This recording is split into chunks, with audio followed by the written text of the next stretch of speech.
Good afternoon, ladies and gentlemen. Unfortunately, all morning we've been learning about youth unemployment, and we've seen the frightening numbers of unemployed youth, not only in Greece, but in many countries around Europe and the whole world. And some of our speakers today have elaborated on the issue. What we have also heard is that while the number of unemployed people increases rapidly during recession periods, joblessness among the youth has been a persistent problem for decades, even during more prosperous times. So that indicates that there's also structural inefficiencies into the process. Definitely return to growth is imperative to tackle the issue, but based on what we've heard again, it may not be sufficient to remedy the problem. Undoubtedly, the state is primarily responsible to create a healthy and enabling environment that will lead to job creation. But our global experience shows that this is not addressing youth unemployment is not a one-sector job. It requires broad collaborative effort among all the stakeholders. And one of the key stakeholders is the private sector.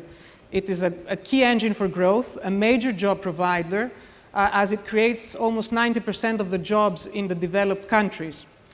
In addition to that, employers have the capability to take direct action for the training and skill development of their people, and also they can influence policy making by supporting the design, the implementation, and also the evaluation of policy actions that support youth employment. So the private sector has obviously an important role in youth unemployment in this process. And I'm pleased to welcome our panelists. I'm sure you've read all about the detailed bios in your conference material, so I will not go over that in the interest of time. We will ask our panelists to comment on the role and responsibilities of the private sector and give us specific initiatives and recommendations that have worked from their perspective in order to create sustainable jobs for the young people and also help them integrate into the labor market. Our goal is to exchange ideas and have a debate on the issue, and we will also invite the audience into this debate. So let me start right away by asking each one of you what you believe the role of the private sector is and what are the different ways that you have been approaching the issue. So, Samer, the floor is yours. Okay, first I would like to say why the private sector has to play a role. I have 4 points that's very important. Number one is that any private company, wherever it's, or a private sector company, has a responsibility toward the society you work in. So whether you work in the Middle East or you work here, you have to pay back to society. Second, corporate social responsibility is becoming a must. No longer it's a luxury. In all our sectors, whatever you are operating, I operate in the engineering and construction sector. And our pre-qualification for major construction contract, it's a must to demonstrate what is your corporate social responsibility, what you have done. And training and finding place for employment definitely is an area where it can benefit you. Third thing is that if you want to succeed in the business today, you have to build in youth training and youth employment as part of your business model. If you don't do that, you will not succeed for a long term. And fourth is young people today. In the engineering industry, it's not a very attractive industry. If you go to, many people want to go to other types of fields. To attract them, you have to find some interesting things for them, that you are taking care of young people, you are training them. So these are the 4 reasons why we must do it, not because we like it, because you have to do it. I'll give you 4 examples. We partner with universities, we partner with NGOs, and we partner with government. And we giving some specific examples for some of them. NGOs, one of them is EFE, which is here, for example, and other NGOs in the Middle East, where we go to universities or training centers, and we make an agreement with them where we train the people, young people from these universities, and we take them and offer them job for 1 year or 2 years in our projects worldwide. And in Greece, as we speak specifically, we have created a center for building information management. And we take every 6 months 40 graduates from universities in Greece. We train them for 4 to 5 months, and then we send them to our project worldwide. And this is the first example with universities. NGOs. NGOs is a must. In the Middle East, there's plenty of NGOs that are partnership with international organizations, and we create incubators for young people to create their own job. As the minister said, it's not only important to find for them job, but to create their own businesses. We provide a place for them to start their own engineering setup, start their own IT sector, and then from that they can start their own business on a trial basis, where their cost of startup, we take part of that. Finally, partnering with government. In Jordan, and specifically, in Lebanon, another example, and in Egypt, we have partnered with some of the government where we take on vocational training centers, government-led vocational training centers, and we upgrade the training, we provide the instructors, and we make sure the curriculum, so that when the people graduate, they are employable, either by our company or other firms. These are some specific examples that I'm sure can be copied in Greece. Thank you, sir. And we'll be coming back to this point. Indjy, from your perspective. So let me take a little bit the experience to Egypt and to dig deeper into the industry I'm representing today. So I will tell you very briefly where do I work and which industry I'm representing. I work for Sura.com. It's the largest e-commerce site in the Arab world. We're actually working as a retail site and as a marketplace site for third-party sellers. We're labeled as the Amazon of the Middle East, and we're really happy about it. But to maintain such experience, we needed to have the right calibers, the right assets, and the right supply. And actually, as I would call ourselves a startup. We started operating in 2005 in Dubai and UAE. We couldn't have done it alone because we really needed to educate youth as we're a very demanding industry. That's why we have a partnership like the one we have with an amazing organization, which is EFE, Education for Employment, that was represented in the morning by Jamie. Actually, let me tell you why Egypt and why this partnership. But imagine with me a population of 90 million, internet penetration quadrupling year on year, and we have a 13.4% unemployment rate. So with all these metrics, our role as an e-commerce company within the online industry and as part of the private sector is becoming more and more central in the identification of the skills and the education and the training that the youth require in order to meet the economic needs. So part of our experience and part of the collaboration that we're doing with EFE, we're actually parting on two levels. The first level is the entrepreneurial level, which would is actually aiming at educating and training 100 aspiring entrepreneurs. So that's by helping them build their own business models to create their online ventures, and actually we're providing them with incubators as well. I mean, the workspace, the delivery, the call center, every single thing that can help them build their businesses. And the other level is on the recruitment level. Actually, when I joined Sura.com, I found that we have 40% of our workforce are graduates from the EFE organization, which is the Education for Employment. Definitely, we grew larger now because the internet industry is growing massively. However, when I heard their stories and I heard their transformation and that happened to them, it was really inspiring. And because it's so hard to share all these experiences and all these stories, I will ask you to allow me to read the words and the quotes by the people who joined our company, and their lives have been transformed after the collaboration with EFE. So actually, I will read two quotes. One, before they joined the program of EFE, the professional program in which they were educated and developed to join our company, and after they joined our company. So this quote is from a graduate. His name is Ahmed Saer. Unfortunately, he didn't make it today. But he said, as long as I'm working, I have value. I have purpose. For one reason or another, I couldn't find a decent job. So I would work even in the street. I wouldn't stop. I would keep moving forward.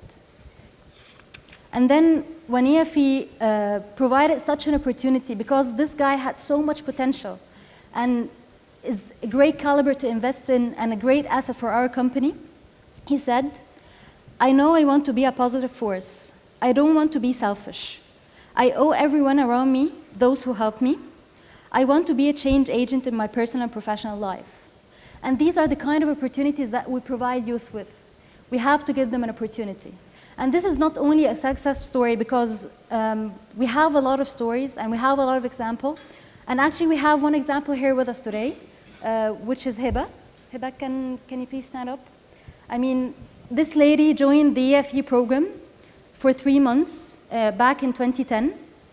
And after the 3 years, the 3 months have ended, she joined the next day Suracom, and she joined as a content associate.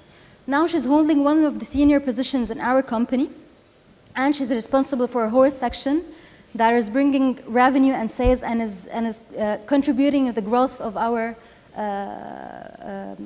site and our industry. So this girl has been an inspiration for everyone around her, and me personally, and on behalf of the company, I would definitely like to thank her for being such an inspiration. And these are not the only examples. These are the people who took the opportunity. However, there are a lot of other people and a lot of other youth who need this opportunity.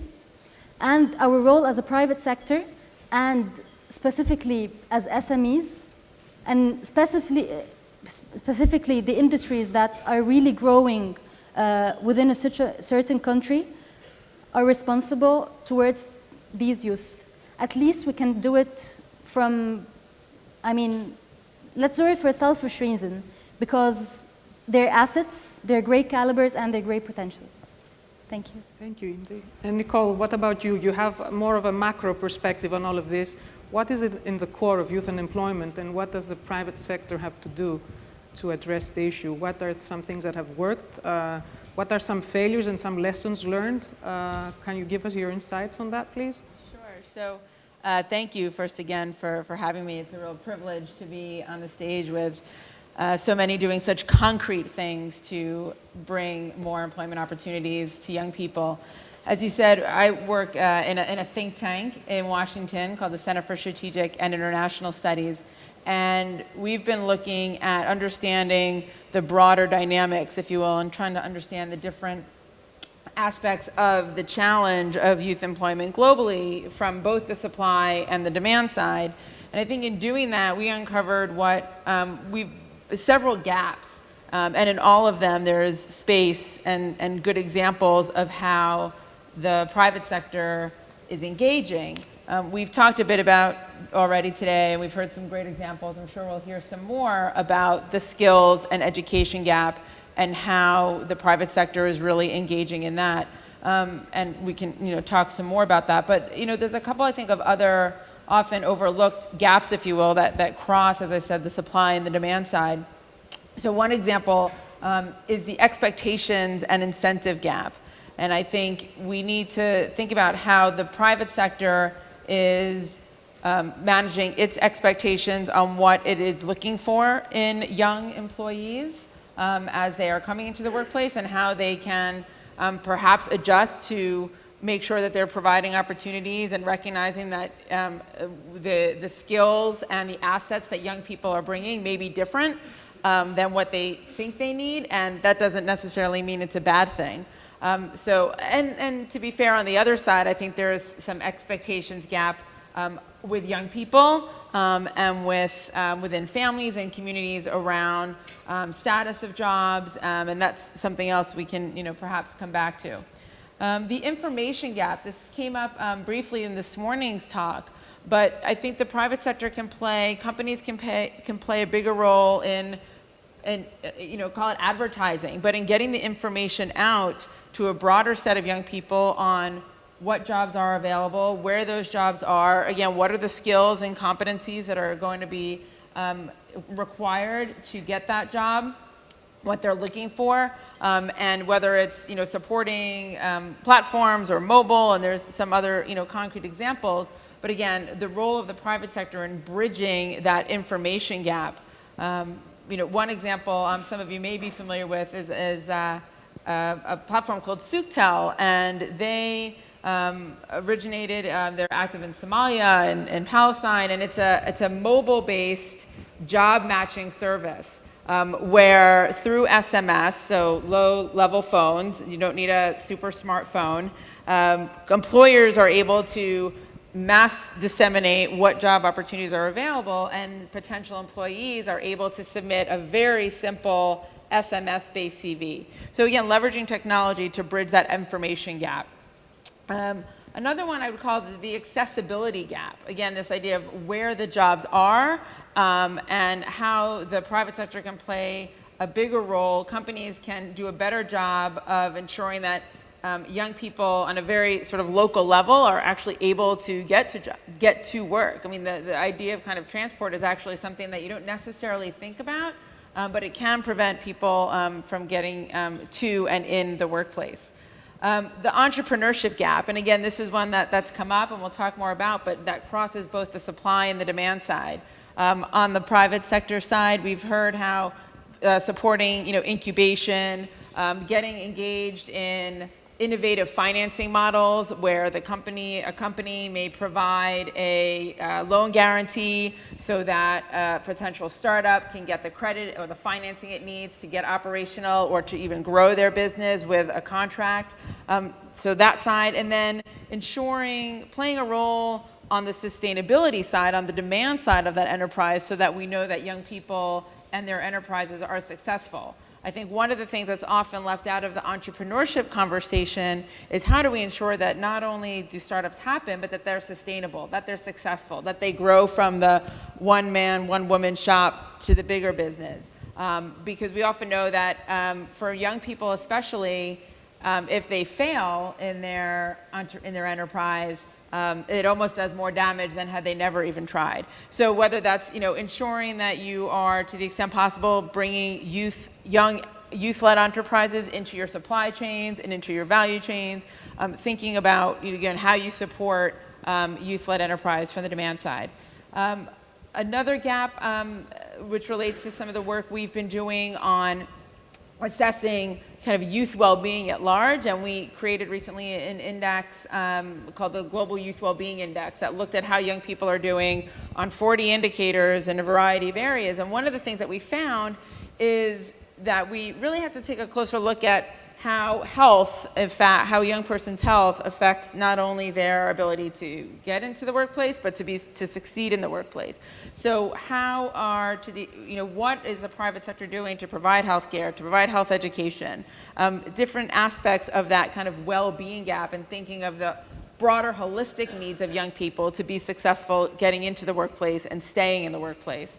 And then lastly, related to that, I would say is that policy and systems gap, which we've started to look at, and the role that private sector can play. And we, understandably, corporations don't always want to engage in sort of policy discussions or advocacy work, but there's the supporting of the data collection, we've talked a little bit about that, the research, the convening of these kinds that can better bring solutions that are working to light so that they can be scaled, better bring the needs of the private sector to the policymakers so that they can act accordingly and create the environments that we need. An example is actually Hilton Worldwide was the principal supporter of the Youth Wellbeing Index exercise. So there's just another example. And in all of those, again, we kind of have to recognize that the private sector, there's a lot it can and should do on its own, but really it comes down often to what we've heard is working collectively, and hopefully we'll have time to come back to that and talk a little bit more about some of the lessons in particular when it comes to partnerships. I'll leave it there for now. Thanks. Paul, how much of that do we do in the Greek private sector, and specifically Nestle, which is... Well, I will not elaborate on the problem because it's been elaborated greatly. I will not elaborate on the need for a coordinated approach. We heard the Trinity in the morning, which I think is a fabulous concept: private sector, public sector, education, NGOs, foundations, and all these other things. So it has to be done together. We at Nestle have a long tradition of starting our people young. We start hiring people from schools, from universities. We believe in building their careers, training them. This has been going on for almost 150 years now. But we felt we had to do more because of the companies have an obligation, and for some other reasons I will elaborate later on. And that's why November 15 of last year we announced a massive program called Nestle Needs Youth, which is the first coordinated program initiative to boost, create, develop employability of the young people of Europe. It is a big challenge, but our promise is simple. We said that we will create 20,000 jobs, apprenticeships, training opportunities for young people between 2014 and 2016. How are we going to do this? Is with 4 simple pillars. First of all, we commit to hire 10,000 young people during that period across all levels of the organization, in production, in marketing, in sales, in finance, in R&D. Second, to create 10,000 apprenticeships, traineeships, and other types of training opportunities, again in various areas. Third, to help people get ready for work by participating in multiple events where we provide CV trainings, provide interview tips, provide guidance how to go about getting a job. And last but not least, engaging our more than 60,000 suppliers in Europe to multiply this event, to multiply this initiative, for them to also create opportunities in the services and production and industries that they participate.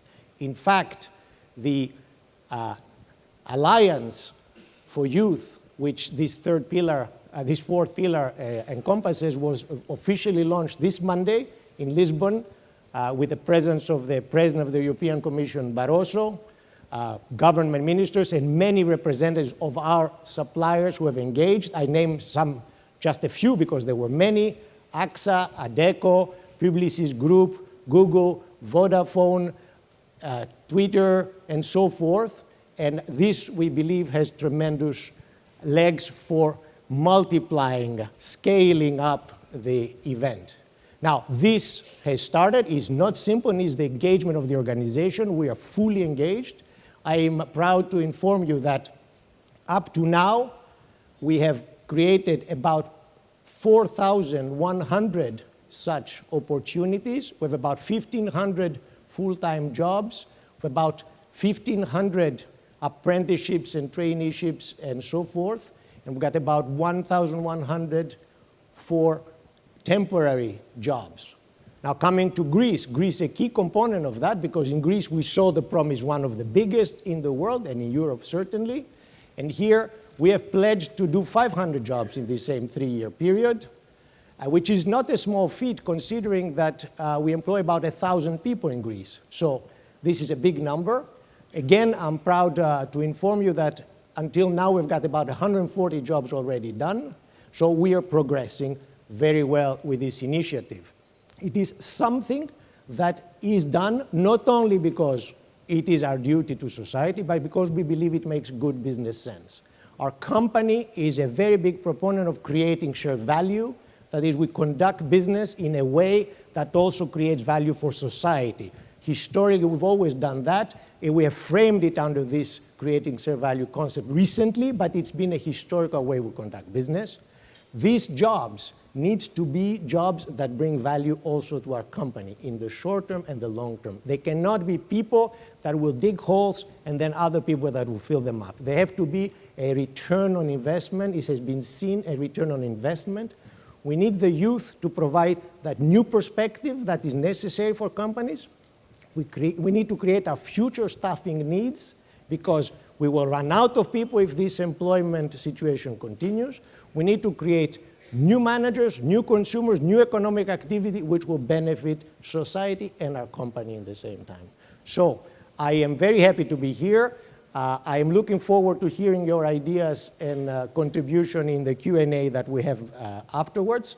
And I will pass back to Christina. To Khoury, I guess. And the question here is, we have one good tangible example with specific results and already producing fruits.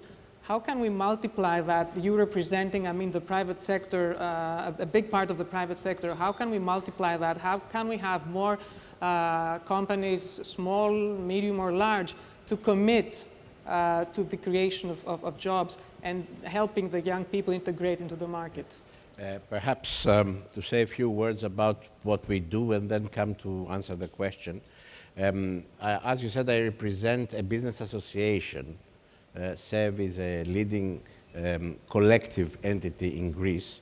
For this reason, we have a different perspective at national level, let's say, of this issue. I can only speak about Greece, which is a good example of everything that has gone wrong for a generation on the issue of youth employment. What we try to do is work on four different initiatives. The first three have to do with different parts of the, let's say, different segments of young people. And the fourth is working on the policy implications that come from the first three. So the first one, the first initiative, which in fact was launched during the good times in Greece, which is more than, I think, 12 years ago, has to do with a huge gap that existed and still exists in Greece of young people knowing about what business means. It addresses youngsters at early high school age and through small seminars, lessons, events or games to introduce at high school level, also through representatives of actual managers from real companies, to explain what a business is, how it operates and so on. This has had very good success over the years with a lot of volunteers from the private sector, still enormous resistance to become institutionalized in the educational system. The second initiative has to do with creating new businesses. This is one way, of course, for young people to enter the market and to become, let's say, employed. We have focused on a pilot project that has been a bit larger than just a pilot right now, working together with universities and research centers in Greece to help their researchers and postgraduate students with ideas for new products or services to incubate, let's say, new businesses out of them. So we work very much on the first initial link of the whole chain of developing a new company. This is a program that's already in its second year now. We have a goal of 150 cases. We have some early successes already, but it would take me the whole day to explain because it's a very enthusiastic experience that creates a lot of enthusiasm with young people that succeed in going forward, etc. So this is one specific thing, and it has to do not only with creating new businesses from these people, but to create protocols for the universities themselves on how not to leave these people go out of Greece and follow up their ideas, or just work in very dark research laboratories and staying there for 10 years, but how to become much more productive very quickly. So it has the value, let's say, of paradigm, much more than the actual cases that have given fruit. And we are very happy that this started with only 3 universities. Now it is up to 10, as I said, and 3 research institutions that are feeding us with cases. And this is growing. And we also have already 4 locations already all over Greece helping people. The interesting thing there is that we have a network of very experienced managers from the larger companies within Greece that act as mentors and coaching these guys, and provide also through more organized means consulting services, etc. So this is the second initiative that has to do with creating new businesses out of research ideas. The third initiative has to do with pushing forward as much as we can the ideas of apprenticeship, on-the-job training, or practical training for during graduate studies, and also obtaining the first working experience just after graduation. This is still today a huge black hole in Greece. Although we have very good theoretical university education, it lacks training. Sandwich courses are something that's not very well known what it means. It's connected with food rather than education.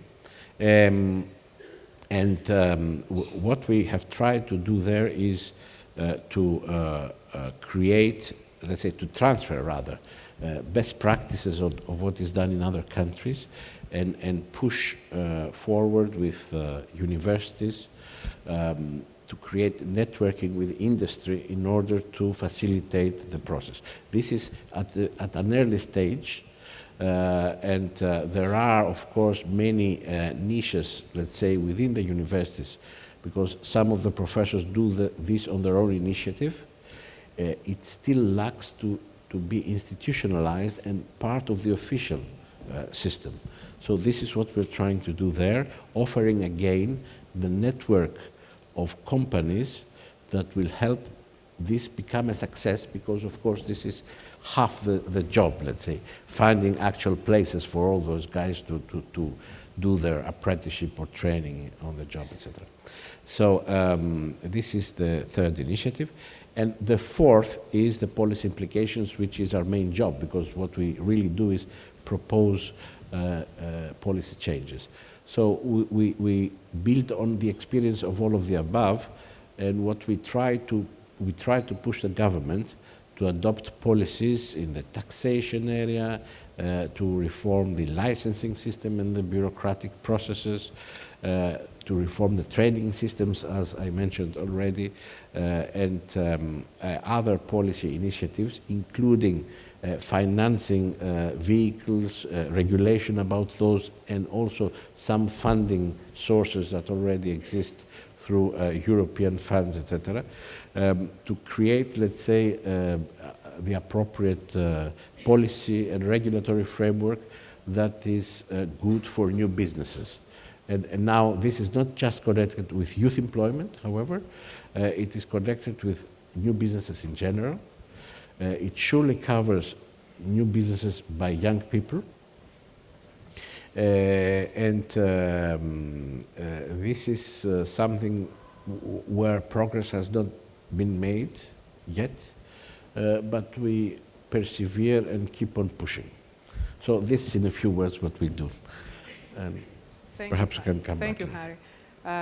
And Sheila, what about you? What are your best practices, the experiences you've seen, what has worked, what you think is the solution for Greece or countries that are hit hard like Greece in terms of youth unemployment? Yeah, certainly. Thank you very much for the opportunity to talk here today. I've spent about the last 15 years or so supporting and working with organizations that have been focused on really growing this approach to employment generally that we are now focusing in terms of how it can be useful for the youth employment crisis, but that's known as sectoral employment in the US context.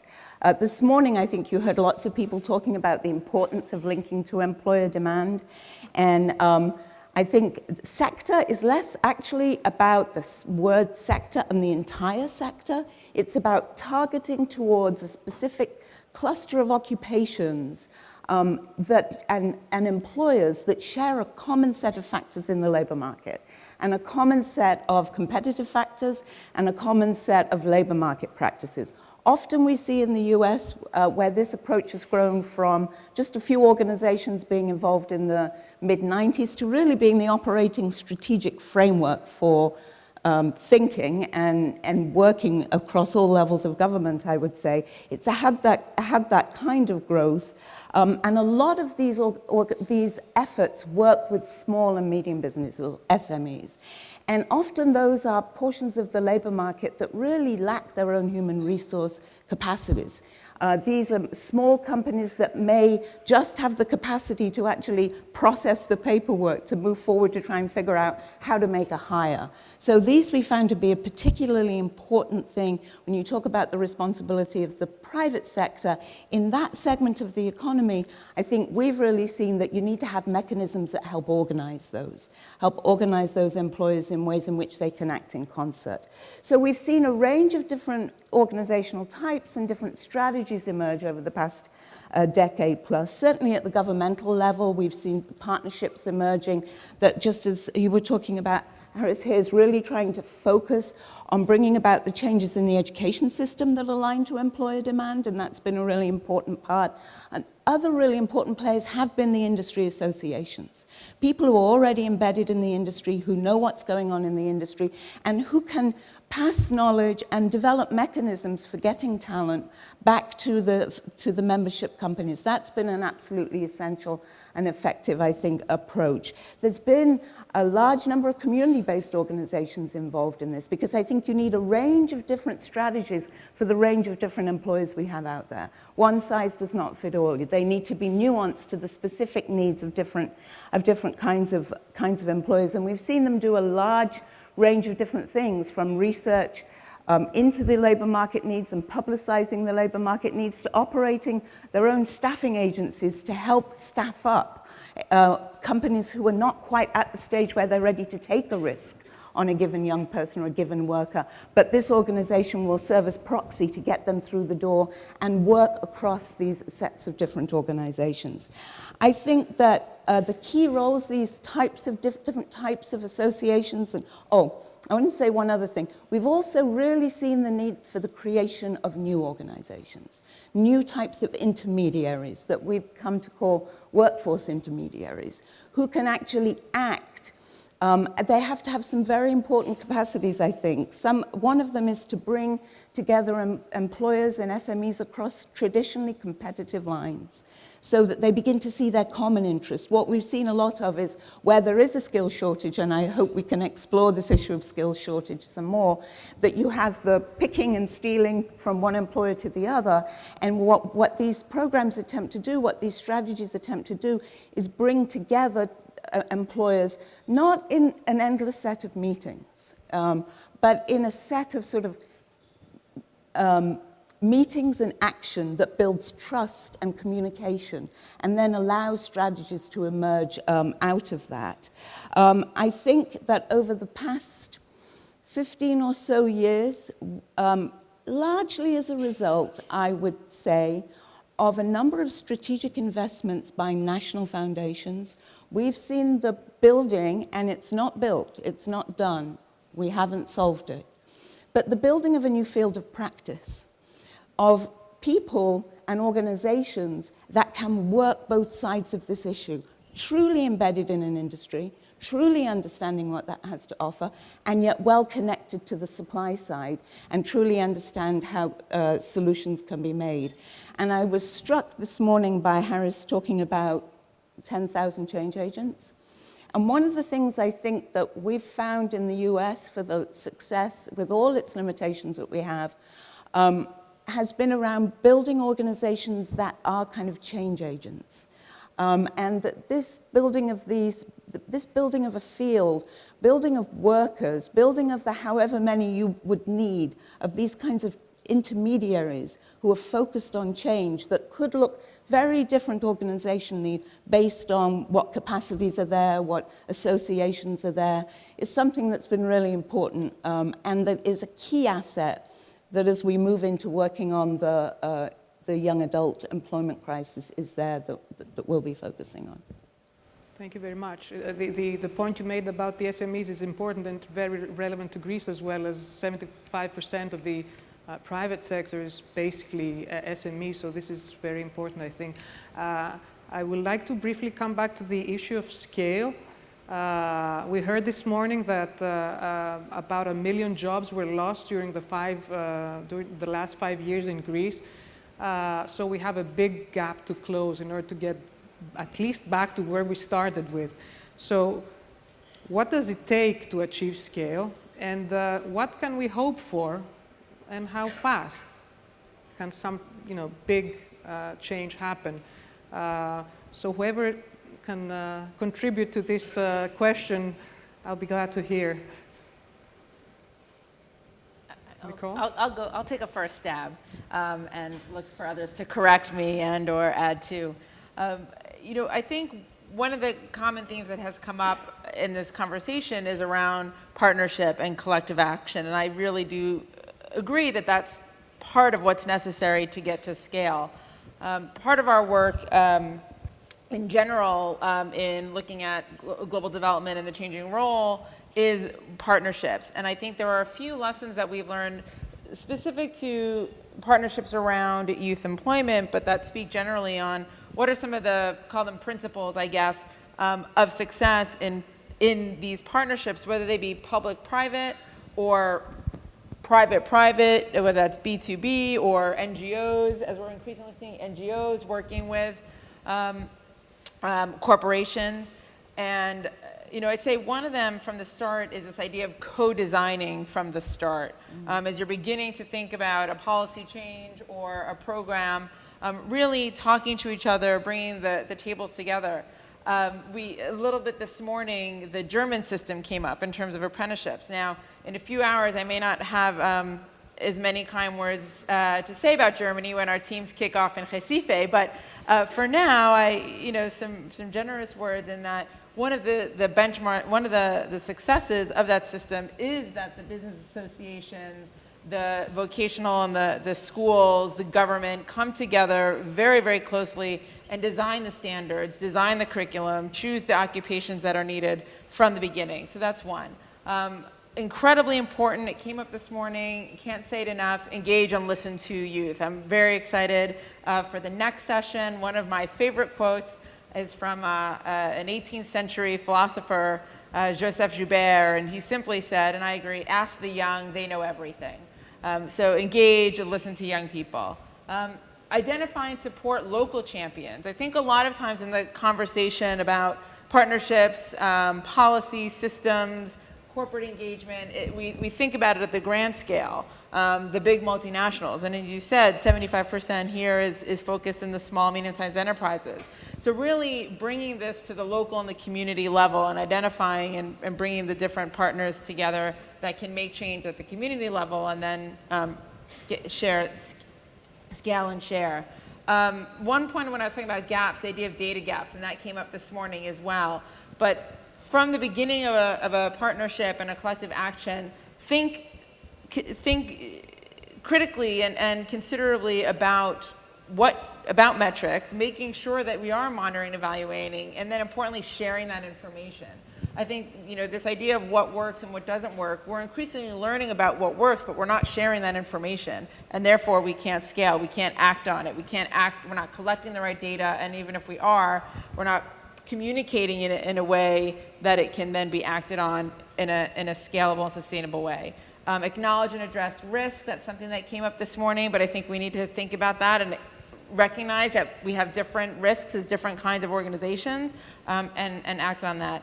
And sort of lastly, to the point that was raised before, identify core competencies, whether those are the life skills that we talk about, and think how collectively, as a sector, as an industry association, companies can come together to think about what are those skills that we all need, those competencies that are priorities for all of us, so that we can think of a way to shepherd those forward. So those are a few thoughts. Thank you very much. Harry. Can I say something? Yes. Again, from a different perspective, the problem here is huge in terms of our numbers in Greece. The root cause of this is that our economy is not competitive in the sense that many of our industries have lost competitiveness internationally, and also the state itself and its institutions are not performing efficiently. So the whole thing needs a lot of reforms. One major problem here is that you cannot just pick 3 big things to do. You need to work perhaps at 80 or 90 fronts at the same time, and every one of them is important, and they are all interconnected. And so that's what's happening now. That's why many people cannot understand what's going on. It's a very heavy project, not well designed, to be sure. Half of it is imposed, the other half is undertaking on our own initiative, so it's a very confusing situation. However, we do have, I think, significant progress, and still more is to be made. Now, that said,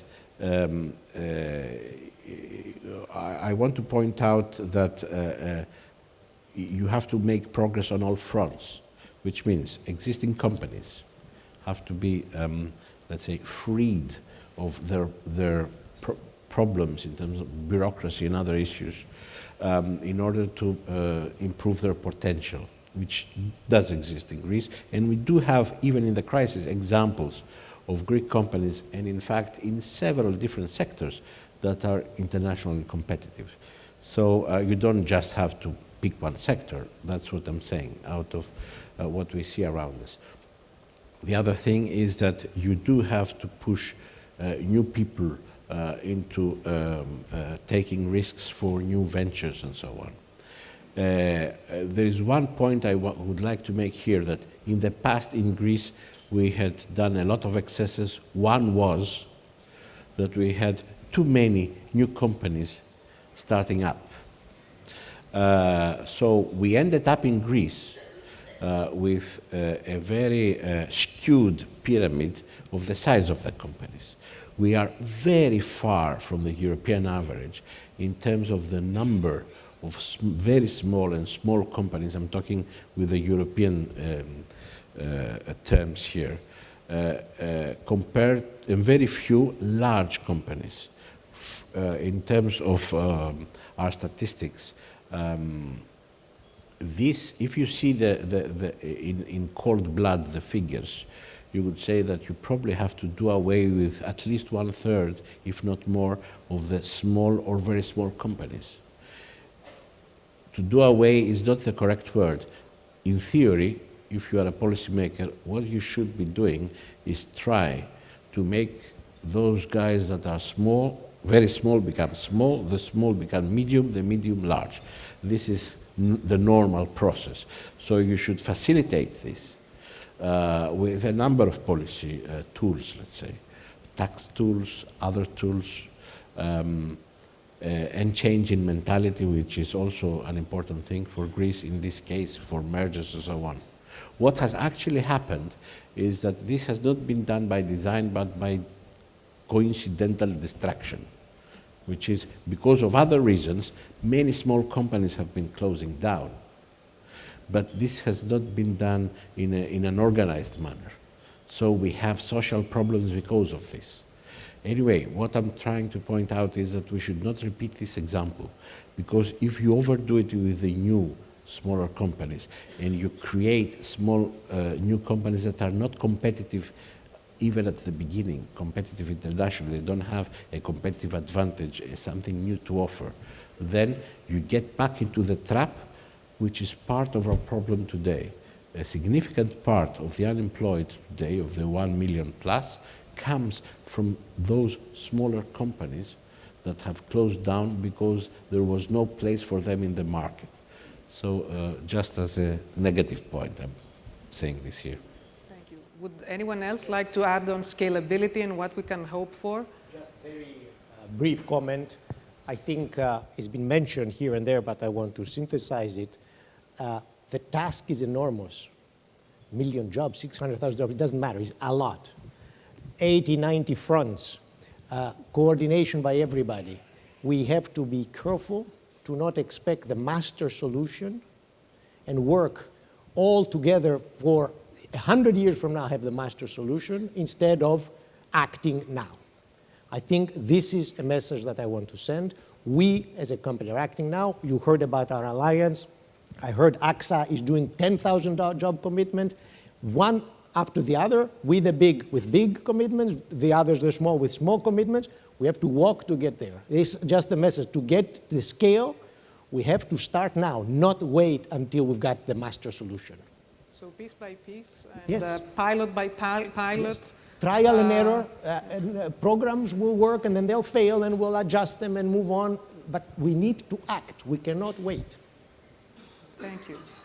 Sheila, would you like to add something? In the spirit of the multiple small solutions towards scale, I think one of the theories behind the idea of focusing on a set of occupations in a given geographic area and really looking at what the human resource needs are is that if you find what the competitive advantage is and you develop the human resource relative to that competitive advantage, then you have the opportunity where you're really using your human resource strategy. And in this case, I'm talking often across companies in order to build that industry. So for example, in a small county in Pennsylvania, Lancaster County, big furniture makers. What's the competitive advantage against the kitchen cabinets being made in China? One of them is a very special finish that goes on the cabinet. But what was clear when local organizations started working with that set of employers is that that was a dying craft. And there was nobody in that area who was training for that. They were sending people to another state. And so by bringing in that particular capacity, they were able to grow the competitive advantage through growing the human resource system and again across companies. So I think the promise of scale in the framework of working in this collective way is about trading on human capital as your competitive advantage. What I wanted to add is that these are the quick wins. We need to work on the quick wins and then work on the long-term wins, which are the education system reform, changing the whole system. And actually, the other thing is that we already identified the gaps. And we know that a sector, our businesses like the SMEs are in great need of calibers and youth to work for them. That's why we need to change the mindsets. I mean, and I'm specifically talking about Egypt because everyone is hoping at graduating from university and getting to be a manager or joining the greatest multinational company ever in the whole world. And these are the types of mindsets that we need to change. We need to change the mindset of the youth, and we need to change the mindset of the companies of not to search for experienced calibers, but to strive to educate and train these calibers.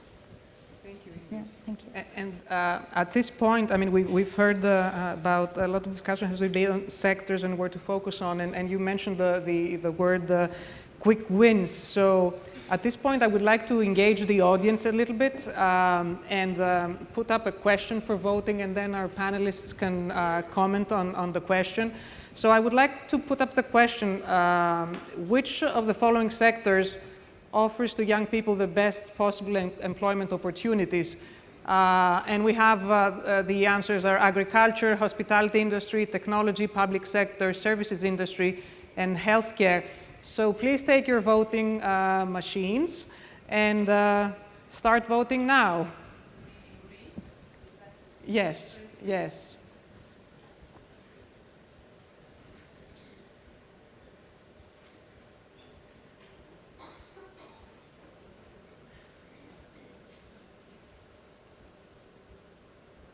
There we go. So agriculture, 23%, hospitality industry, 17%, technology, 34%. There you go, Indjy. Public sector, 4%, services, 17%, and healthcare, 4%. Samer, I will start with you. You're in the construction industry, and obviously it's not in the list. I mean, construction especially was one of the hardest hit. I think in Greece about 200,000 jobs were lost, and this is double than what was created in the last decade. So we're talking about a huge loss of jobs. So what do you do in such an environment? Do you just focus on alternative different sectors, and which one should it be from your perspective? From engineering and construction perspective, I think with this huge number of, because there were so many jobs in the last 10 years, they were dropped. I think the only solution is that a big number of the people have to work abroad.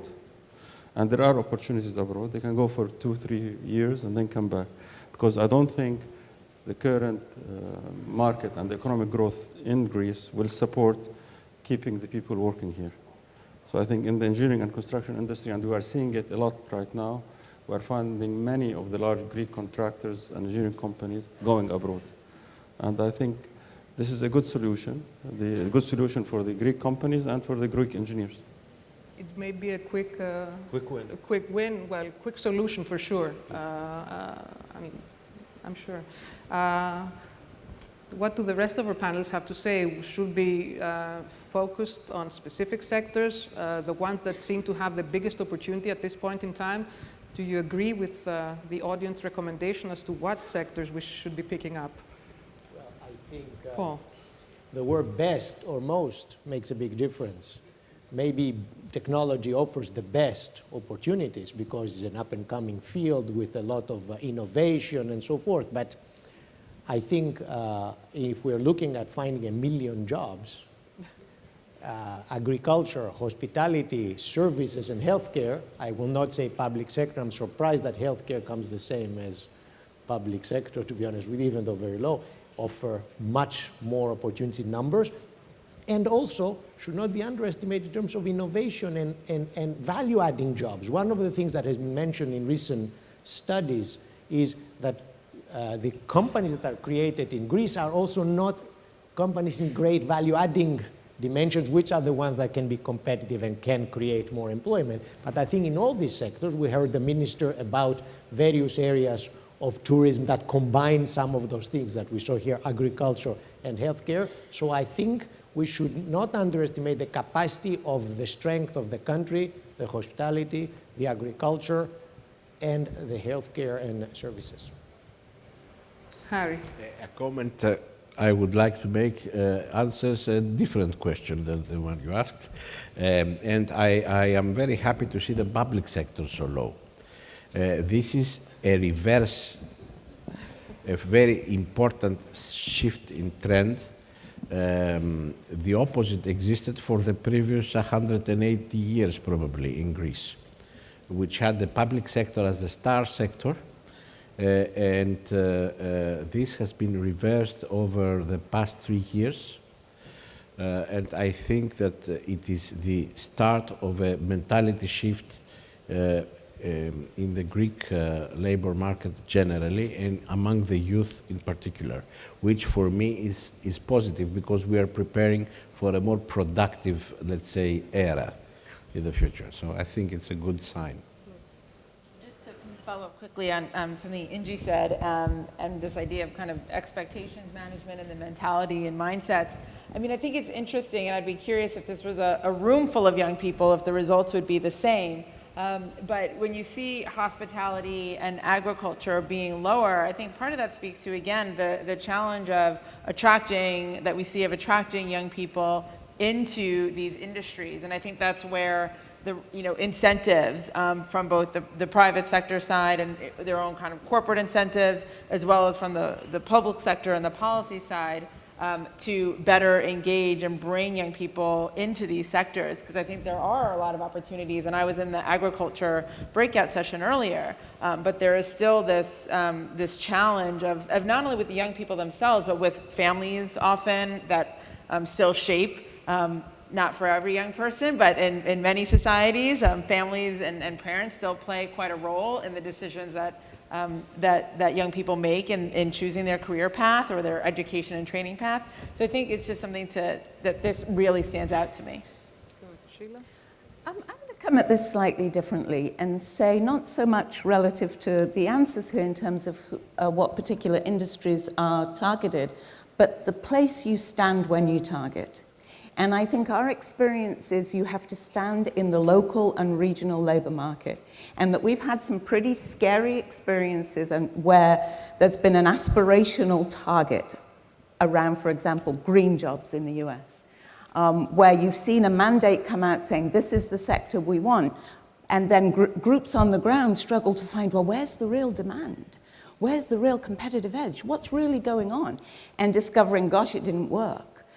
So I think that it's regional and it's local, and it's looking through that lens that's important in figuring out what are the right set of industries to target. Thank you. Indjy, you seem to be in the right sector, however, so any insights from your side? Actually, I'd say that this sector is really very attractive, especially to youth, because everyone wants to work in a very dynamic and a very competitive industry, and this industry is offering such an environment. Also, the whole ecosystem of the online industry and the technological industries in general is very rewarding, and it requires less. Less hassle than any other industry, I would say, and I really think it's. Even in Egypt and in Arab countries, in Gulf, and even in Europe, this industry is very attractive. That's why I would say it got this high percentage. Yeah. Good. I would like to put up one more question for voting and see what you have to respond to that as well before we go to the audience questions. So the question is, what should parents advise their children? The answers are: attain as much education as possible for as long as possible, focus on a vocation that has better employment prospects, leave the country to get a job, and allow them to figure things out on their own. So if you can once again take your voting machines and start voting now.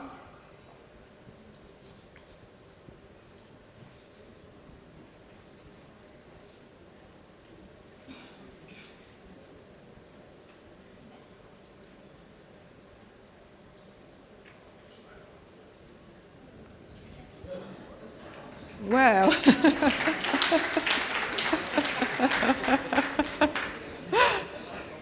so this is interesting. They should do, and we're going to hear more from the young people right at the next session. So I think that the message is going to be loud and clear.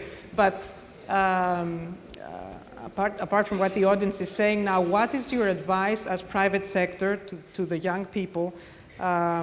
What kind of commitment can you make to the young? And what do you tell the thousands of unemployed that are currently seeking for a job?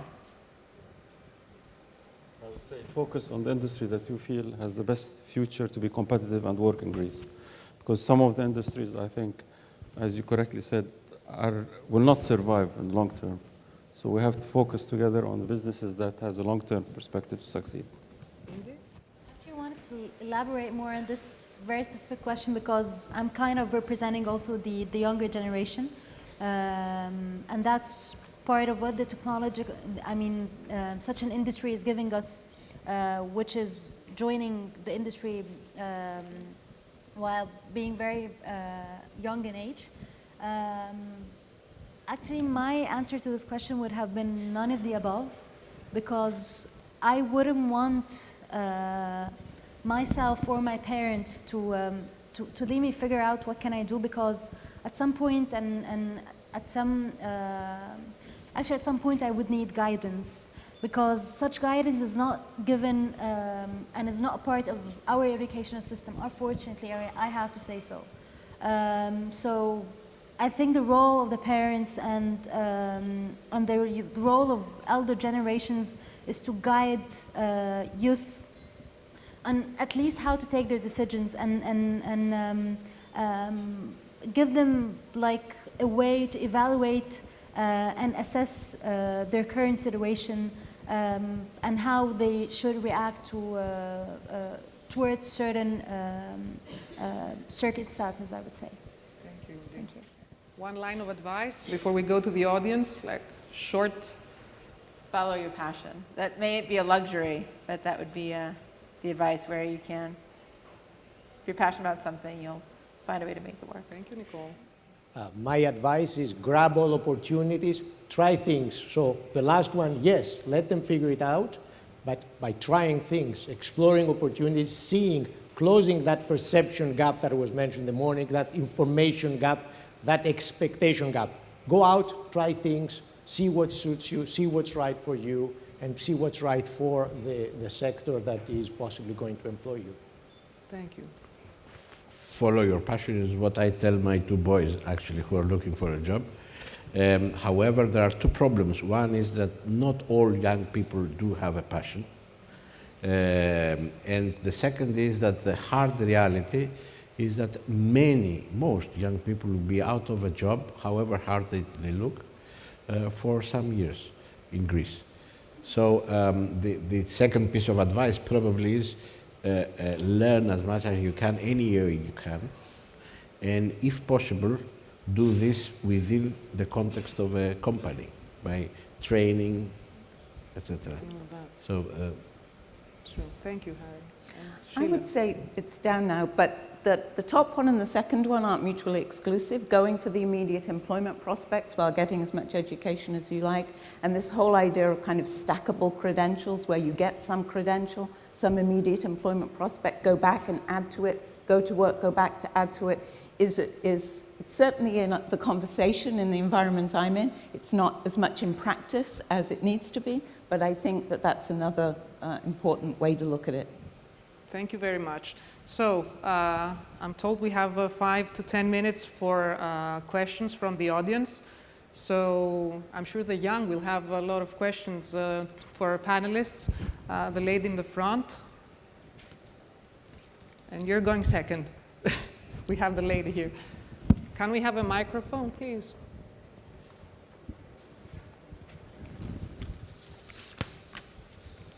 Please tell us your name and organization. Yeah. And my name is Ghada Saoudi. I'm an EFE graduate.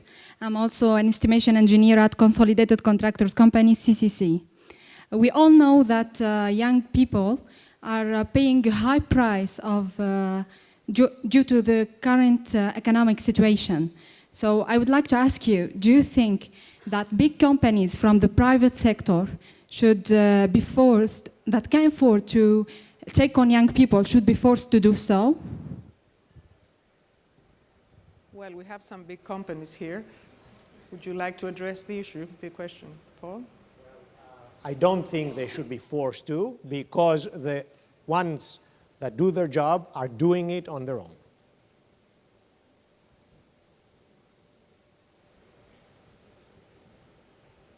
I mean, as far as force, but I would say, I mean, there are a couple of interesting policy efforts now, again, on the incentive side, not on the force side, that we just don't quite have the evidence, but on wage subsidies in South Africa has a new wage subsidy. Of course, the EU wage subsidy. So I think, you know, the jury's still out on you know, the success of those. But from a policy force perspective, I'll defer to my corporate colleagues. Thank you. The gentleman in the front. I would have expected from the private sector to say something about clustering. I think that in Europe, the next framework program, Horizon 2020, and RIS, is having as a I would say, key word, clustering. I think that we have to unite and then specialize in the area of unification. Think of the automotive Spitzencluster in Germany. In the last 10 years, the employment has risen by 230%. Can you imagine that? So I would have expected, what would you say, Nadine? I think that you spoke, Nicole, you spoke about collaboration. I think this is the key word, complementarity and collaboration. Clustering, nobody spoke about clustering. I know the term, industrial districting is sort of another phrase on clusters. I think there's some opportunity. I'd be interested to hear from our colleagues. I've done some work on clusters in the past. And again, it comes back to this idea of creating, whether it's value chains and supply chains, that's sort of another form of clustering, if you will, not necessarily regionally geographied. I think also with clustering, you also need to think about infrastructure, if you're manufacturing your clustering, getting to market, but also the idea, sorry, I just lost my train of thought, but of, again, the standardization of the skills and the transferability of the skills, because you can create a cluster, but what if the businesses that are supporting that cluster ultimately fade away, or the industry moves, if you will? Again, it's about having a transferable, mobile workforce that's adaptable. I think is something that we see globally as a key need. But it's an interesting point. Would you like to add to this? This is a good point, but what I would say would be appropriate for Greece is what Sheila here was speaking about, which is clustering in a more relevant and specific form that has to do with opening up possibilities for youth employment, let's say. So if we should be doing something, it should be in this way that was described previously, perhaps with a different terminology, but it's still in the sense that the question was made, I think. Gentlemen? And then we have one more question, I think. We don't have... Would you say that parenting and schooling in Greece is preparing people to grab opportunities or to cultivate their passion?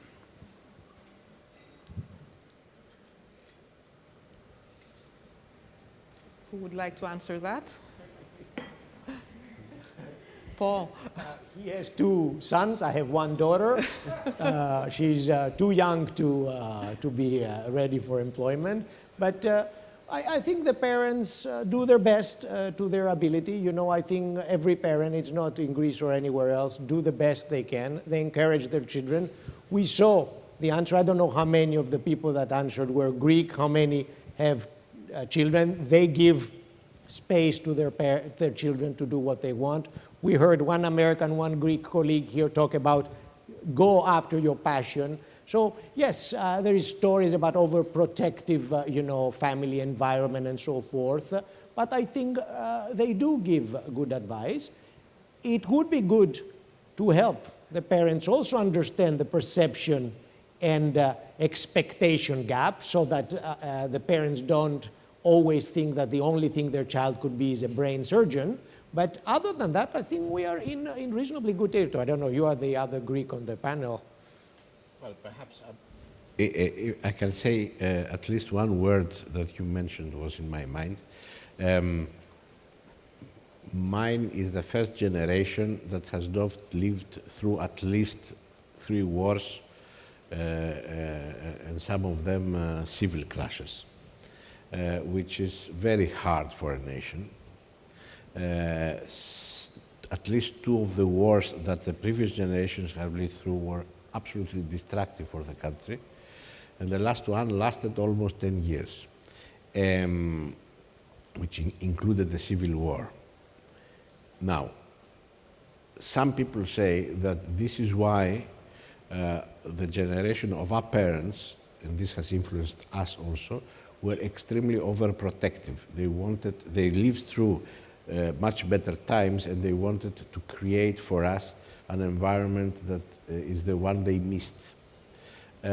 So this has created a lot of overprotection, and I think we still suffer from this. But perhaps for the generation of our children, this is not so much important, because they always find their own way. The young people, they don't depend too much.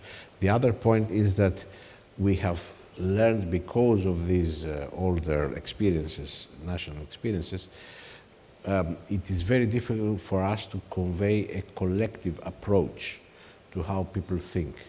So I think this is more detrimental to what we convey to our youth, that we don't train them enough in having a collective feeling of how they should approach their problems. Although they are better than us at that, I feel, however, not good enough as the problems they are facing now, which we have inherited to them also. Thank you, Harry. One more, well, two more questions then. Two more questions and we have to wrap up. The lady in the front. Two short questions, please, addressed mainly to the Greek panelists. First question, I would like to ask if you believe that the state is giving initiatives to private companies to recruit young people, initiatives as, for example, tax evasion or medical care. And the second question is, obviously it's quite important to recruit people and give them the training and create internship opportunities and so on. But I was wondering if there's no demand in the workforce, could supply in the long term create a demand? Is supply enough in order to, in the long term, provide a solution to the problem of unemployment? Thank you. Any volunteers? For the first question, the answer is, I think, simply no. So it's a very short answer. And the second question is whether supply can eventually create demand. Eventually, yes, in the long term, but here we have a short and medium term to look at. I don't believe it can. So we must take advantage of the gap between the short and medium term and the long term, and try to work on improving the qualifications of our young people even more, in the sense that was also mentioned before. The stackable idea, I think, is the best way to put it, although it cannot be translated into Greek. And this in itself is a problem. Thank you. Last question, please, if there is one. Mrs. Linou.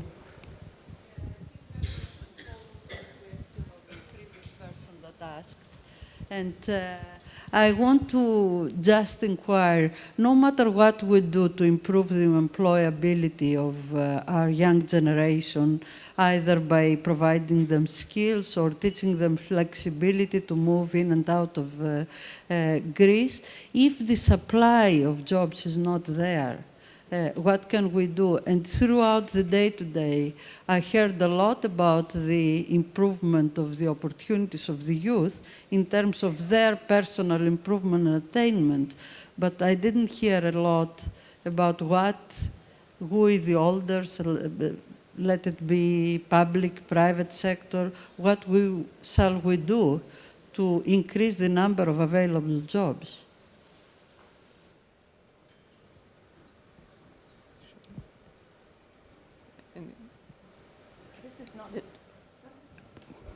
This is not a direct answer in one sense, but I think that really focusing on what is needed on the supply side. For example, I think about the question, the focus on skills alone, I think, is a mistake. It's skills plus the ability to sort and connect. I think one of the problems employers have in this economy is they're inundated. And sorting through to who is the qualified worker to hire is in and of itself a job and a half. So I think that it's really important to increase the connection, pieces of connection between the supply and demand. And I do really believe, for example, very quickly, one project I'm working in, everybody wants drivers. Drivers. And in New York City, a lot of young people don't drive, they have cars. But I think when you look at it, that employer actually can only retain 25% of their workforce past 90 days. So the solution is not always the skills. It's the skills plus working with employers in a wide variety of ways to make sure that that everybody is fully utilizing the human resource that's available to them. And I think that will release some more productivity. I'll pick up from where you left it, and partly to wrap up the session and also responding to the question. I think that what we've seen here is that we're in a situation where there's not enough workers for high-skilled work, high-skilled jobs. There's not enough jobs for low-skilled workers, and there's not enough skilled business owners. And added to that, market dynamics and demographics are changing. To address the issue of youth unemployment in Greece, but also in many countries, I think it needs work on multiple fronts. It's about the public sector, it's about investments, it's about growth strategy, education, skills development, training, regulatory changes, and the whole lot. It's something that cannot happen overnight, but for sure we have to start with pilot initiatives and expand as the success comes. It may mean that finding jobs has to be done in the non-traditional sectors, or even it may mean going out of the country to get a job to begin with. But what's for sure is that it requires immediate action, it requires coordinated action from all sectors, and it requires also commitment from all stakeholders, the private sector included. So having said that, I would like to thank our panelists for their insights and contribution, and also the audience for their participation. Thank you very much.